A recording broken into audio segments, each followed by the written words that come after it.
Hi guys, welcome back to my YouTube channel education your future. मैं Dheeraj sir.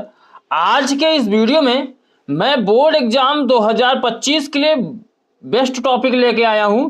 जैसा कि आपको पता है कि क्लास 10 सोशल साइंस सामाजिक विज्ञान के अंतर्गत आपके बोर्ड एग्जाम में टोटल 20 ऑब्जेक्टिव क्वेश्चंस पूछे जाएंगे। ठीक है, जो 4 पार्टों में डिवाइडेड है, जैसा कि इतिहास, भूगोल, नागरिक शास्त्र, अर्थशास्त्र। इन 4 सब्जेक्टों से मिलकर सामाजिक विज्ञान आपका बना हुआ है। ठीक है, तो यहां से 20 बहुविकल्पी प्रश्न आएगा और जो मैं बता रहा हूं, अगर आप यही क्वेश्चंस पढ़ लेते हैं तो सटीक आपके बोर्ड एग्जाम में 20 के 20 फंस जाएंगे।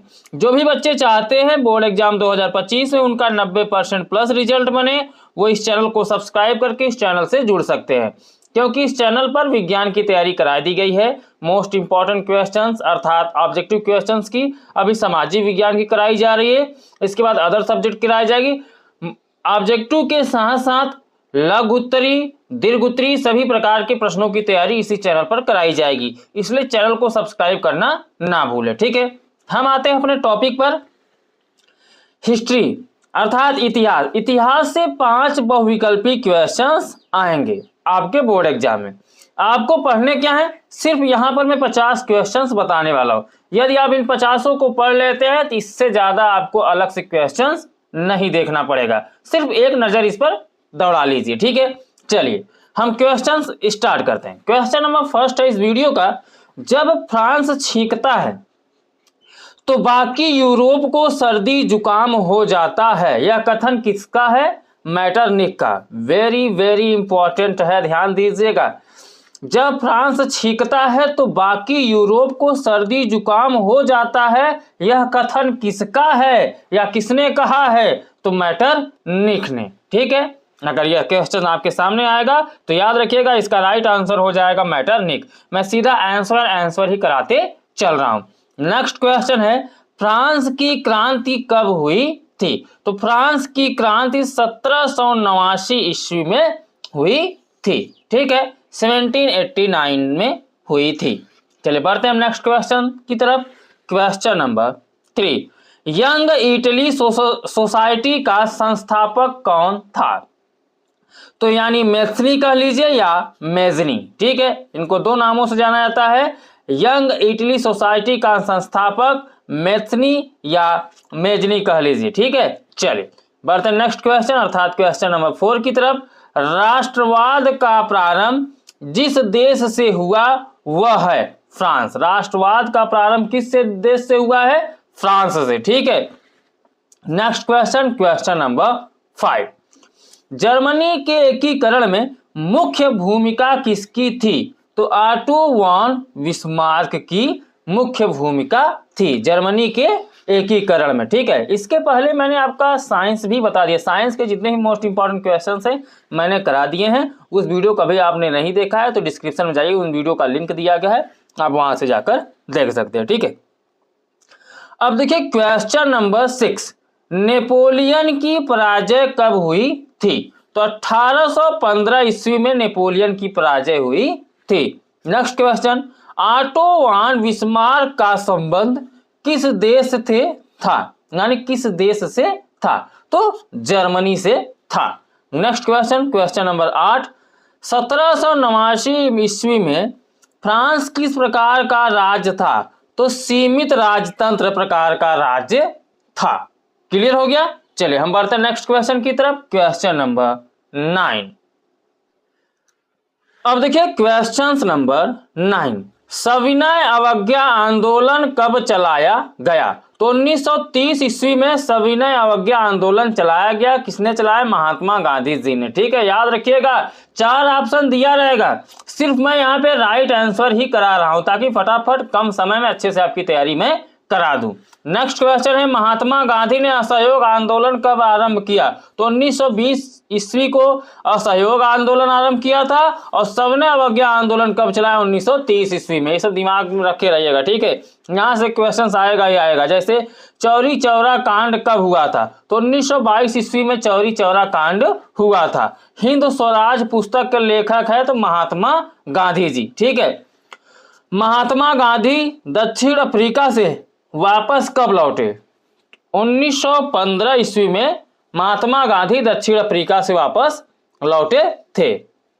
सब इंपॉर्टेंट क्वेश्चंस हैं, तैयार कर लीजिएगा, अपने नोटबुक में लिख लीजिए कहीं पर, ठीक है। जब एग्जाम देकर आएंगे तो आप मैच कराइएगा कि जो मैं बता रहा हूँ फंस रहा है कि नहीं। पूरा का पूरा क्वेश्चंस फंसा रहेगा जो मैं बता रहा हूँ, इसलिए कहीं पर नोट डाउन कर लीजिएगा और रिवीजन अच्छे से इसको कर लीजिएगा। यहीं से क्वेश्चंस आपके बोर्ड एग्जाम में आने वाला है, इससे बाहर एक भी क्वेश्चंस नहीं आएगा तो नहीं आएगा। असहयोग आंदोलन का मुख्य कारण क्या था? खिलाफत आंदोलन का चलाना, ठीक है। ये हो गया क्वेश्चन नंबर 14। नेक्स्ट क्वेश्चन है, भारत में राष्ट्रपिता कहकर किसको संबोधित किया जाता है? तो महात्मा गांधी जी को। नेक्स्ट क्वेश्चन है, भारतीय राष्ट्रीय कांग्रेस की स्थापना कब हुई थी? 1885 में हुई थी। Next question, question number 17। Swaraj मेरा जन्मसिद्ध अधिकार है और मैं इसे लेकर रहूंगा, कथन किसका है? बाल गंगाधर तिलक जी का। नेक्स्ट क्वेश्चन, जलियांवाला बाग बहुत इंपॉर्टेंट घटना है, ये मैप में भी पूछता है, इसलिए यहाँ पे ध्यान दीजिएगा।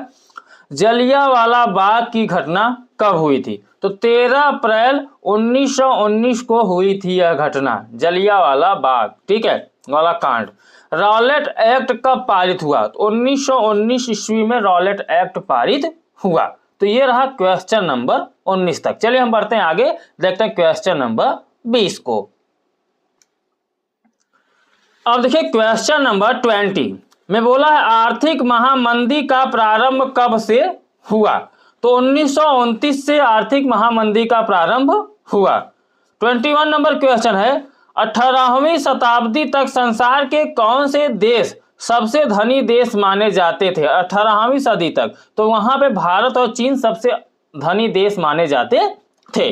22 नंबर क्वेश्चन है, संयुक्त राष्ट्र संघ की स्थापना कब हुई? तो 1945 ईस्वी में संयुक्त राष्ट्र संघ की स्थापना हुई। नेक्स्ट क्वेश्चन है, संयुक्त राष्ट्र संघ का मुख्यालय कहां पर स्थित है? तो न्यूयॉर्क में संयुक्त राष्ट्र संघ का मुख्यालय स्थित है। चलिए बढ़ते हैं नेक्स्ट क्वेश्चन की तरफ, क्वेश्चन नंबर 24। तो 24 नंबर क्वेश्चन है, अफ्रीका में रिंडरपेस्ट क्या था? तो एक बीमारी थी। अफ्रीका में जो रिंडरपेस्ट था, रिंडरपेस्ट क्या था? एक बीमारी थी जो मवेशियों से संबंधित थी और यह अफ्रीका में फैला हुआ था। या पूछ लिया जाए रिंडरपेस्ट बीमारी किस देश में फैला था? तो अफ्रीका में। ऑप्शन 4 दिया रहेगा, ध्यान दीजिएगा, इसको समझ लीजिए, यहां से क्वेश्चन बनने वाला है। पूछ ले रिंडरपेस्ट किस बीमारी से संबंधित था, यानी रिंडरपेस्ट क्या है अगर, तो यह एक बीमारी है। किस बीमारी से संबंधित था? तो मवेशियों से यानी जानवरों की बीमारी से संबंधित था, ठीक है। और ये किस देश में फैला था? तो अफ्रीका में फैला था। ओके, नेक्स्ट क्वेश्चन है 25। मार्टिन लूथर थे, क्या था? क्या थे? ये एक धर्म सुधारक थे। 26 नंबर क्वेश्चन है, पुनर्जागरण की शुरुआत किस देश से हुई थी? तो इटली से पुनर्जागरण की शुरुआत हुई थी। 27 नंबर क्वेश्चन है, गुलामगिरी किसकी रचना है? जो ज्योतिबा फूले की रचना है गुलामगिरी, ठीक है। सब तैयार रख लीजिए फटाफट, इसको एक लाइन में तैयार कर लेंगे, इसको सिर्फ एक नोट डाउन कर लीजिए अपने नोटबुक में। केसरी नामक पत्रिका के संपादन पर किसे 1908 ईस्वी में कैद कर लिया गया था या कर लिया गया? तो बाल गंगाधर तिलक को केसरी नामक पत्रिका के लिए इनको 1908 ईस्वी में कैद कर लिया गया था, गिरफ्तार कर लिया गया था। 29 नंबर क्वेश्चन है, भारत में प्रिंटिंग प्रेस किस शताब्दी में आई? तो 16वीं शताब्दी में प्रिंटिंग प्रेस भारत में आ गई थी। ओके, चलिए बढ़ते हैं नेक्स्ट क्वेश्चन की तरफ, क्वेश्चन नंबर 30। अब देखिए क्वेश्चन नंबर 30 है, बंगाल गजट नामक पत्रिका का संपादन किसके द्वारा किया गया था? तो जेम्स ऑगस्टस हिक्की के द्वारा किया गया था। नेक्स्ट क्वेश्चन है, बंबई में पहली कपड़ा मिल की स्थापना हुई? तो 1854 ईस्वी में हुई थी। नेक्स्ट क्वेश्चन 32 है, 1885 ईस्वी में भारत की पहली जूट मिल लगाई गई, कहां पे लगाई गई? बंगाल में। या बोल दिया आपसे क्वेश्चन में, बंगाल में पहली जूट मिल कब लगाई गई? तो 1885 ईस्वी में लगाई गई। ठीक है, याद रखिएगा, घुमा फिरा क्वेश्चन पूछ सकता है। 33 नंबर क्वेश्चन है, किस संधि के फलस्वरूप यूनान को एक स्वतंत्र राष्ट्र के रूप में मान्यता मिली? तो कुस्तुनतुनिया की संधि के रूप में यूनान को स्वतंत्रता राष्ट्र के रूप में मान्यता मिली, या स्वतंत्र राष्ट्र के रूप में मान्यता मिली। ठीक है, नेक्स्ट क्वेश्चन है 34, इटली का एकीकरण किसके नेतृत्व में किया गया?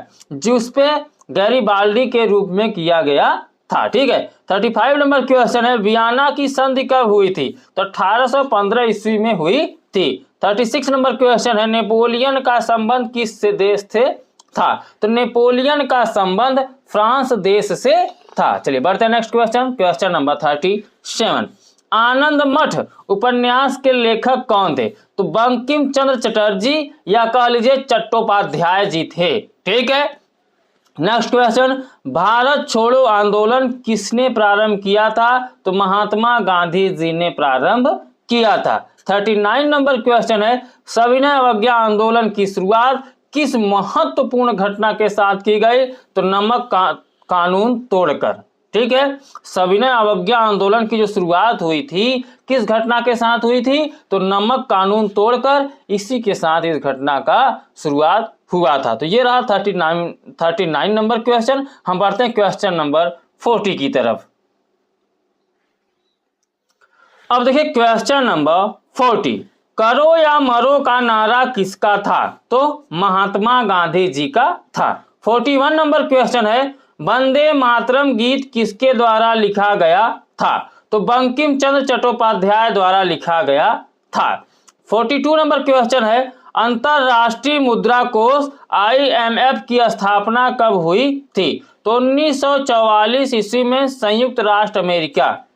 ठीक है, ओके, संयुक्त राष्ट्र यानी 1944 ईस्वी में हुई थी। कहां पे हुई थी? तो संयुक्त राष्ट्र अमेरिका में हुई थी। 43 नंबर क्वेश्चन है, प्रथम विश्व युद्ध प्रारंभ कब हुआ? तो 1914 ईस्वी में यह प्रारंभ हुआ था, कह लीजिए। ठीक है, 44 नंबर क्वेश्चन है, ब्रिटेन में कॉर्न कानून समाप्त करने का क्या कारण था? तो उद्योगपतियों एवं शहरी लोगों का विरोध करना, यानी इसी के कारण इसको समाप्त किया गया। 45 नंबर क्वेश्चन है, 1944 में ब्रेटन वुड्स सम्मेलन कहां आयोजित किया गया? तो अमेरिका में आयोजित किया गया। 46 नंबर क्वेश्चन है, महामंदी का सबसे बुरा असर किस क्षेत्र पर पड़ा? तो कृषि क्षेत्र पर पड़ा था। ठीक है, या कृषि क्षेत्र पर पड़ा था। क्लियर हो गया? चलिए बढ़ते नेक्स्ट क्वेश्चन की तरफ। 47, औद्योगिक क्रांति किस देश में प्रारंभ हुई थी? तो इंग्लैंड में औद्योगिक क्रांति प्रारंभ हुई थी। 48 नंबर क्वेश्चन है, लुई सेबेस्टियन मार्शियल थे, कौन थे? उपन्यासकार थे। 49 नंबर क्वेश्चन है, पेरियार रामास्वामी नायकर कौन थे? तो समाज सुधारक थे। Next question, vernacular press act कब लागू किया गया? तो 1878 ईस्वी में लागू किया गया। ये रहा हिस्ट्री के 50 मोस्ट इंपॉर्टेंट क्वेश्चन जो आपके बोर्ड एग्जाम 2025 में सटीक यहीं से फंसने वाला है। 5 क्वेश्चन जो बहुविकल्पी होगा इतिहास के अंतर्गत, तो यहीं से फंसेगा। इसको तैयार कर लीजिए, एक लाइन मतलब एक तरह से रट्टा मारना है, सिर्फ 10 मिनट का काम है, एक नजर इस पे दौड़ा लीजिए और आपके बोर्ड एग्जाम में इससे बाहर एक भी क्वेश्चन नहीं आएगा, बहुविकल्पी का तो नहीं आएगा। इसके बाद मैं आपका भूगोल कराऊंगा, नागरिक शास्त्र, अर्थशास्त्र, क्योंकि आपका जो सामाजिक विज्ञान है 4 पार्टों में, इसलिए मैं पार्ट बाय पार्ट करा रहा हूं ताकि आप अच्छे से तैयारी कर सको। और एक नोटबुक आप जरूर बना लीजिएगा, ठीक है। जिन बच्चों को चाहिए 90% प्लस रिजल्ट, वो चैनल को तुरंत सब्सक्राइब करके इस चैनल से जुड़ जाए। मोस्ट इंपॉर्टेंट क्वेश्चनों की तैयारी कराई जा रही है, वही तैयार करके आप अच्छे खासे रिजल्ट ला सकते हैं इस चैनल के माध्यम से, घर बैठे सिर्फ 2 से 3 घंटे पढ़कर, ठीक है। तो चलिए हम आपसे मिलते हैं अगले वीडियो में, तब तक के लिए बाय बाय, जय हिंद, जय भारत।